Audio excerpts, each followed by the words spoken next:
John Millington Synge was one of the leading lights of the Irish literary revival at the turn of the 20th century. He's rarely done in this country now, but happily, Don Cruel of Cocktails and Curtain Calls is producing Synge's short play In the Shadow of the Glen in a couple of our town's Irish bars. We saw it at McGurk's, where the company has done a couple of other Irish plays.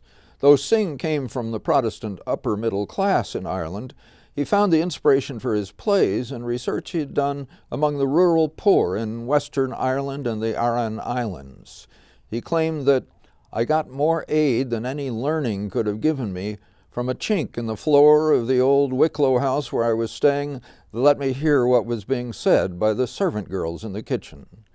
Synge turned their talk into a richly poetic language that became a unique feature of his plays, much as August Wilson found his dramatic poetry in the speech of the African Americans of Pittsburgh.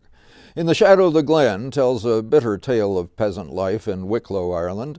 The old farmer Dan Burke has married a young wife. It's hardly a love match, but he's happy to have a young woman to take care of him, and she wants the comfort that a farm full of sheep can provide. But Dan suspects that that may not be enough for Nora, that she has been fooling around with some of the young men in the neighborhood. So he fakes his death to spy on her. When the play begins, Nora is sitting up with what she thinks is Dan's corpse. A tramp comes to the door seeking food and shelter. When Nora goes out to find the young shepherd Michael Dara, Dan reveals to the tramp that his death is a mere ruse. He plays dead again when Nora and Michael return, but leaps up in protest when Michael proposes to Nora.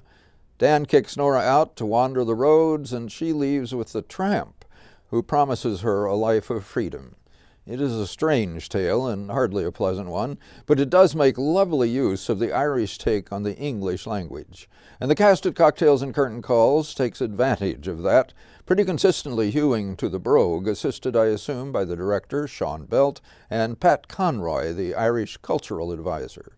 But when Dan Burke rises up to interrupt Michael Dara's proposal to Nora, the cast seems to run out of steam and the rhythm goes awry. This may be partly the playwright's fault, who has not provided a clear and satisfying conclusion, nor did having to make do with what could be arranged in the room at McGurk's help. Jane Habling carries well much of the weight of the play as Nora, and Stephen Peterson makes the tramp perhaps the most interesting character in the play. Bob Beck plays Dan Burke with some comic moments, and Mason Brown is the trapped suitor, Michael Dara. And I was happy to be hearing Synge. Yes, indeed.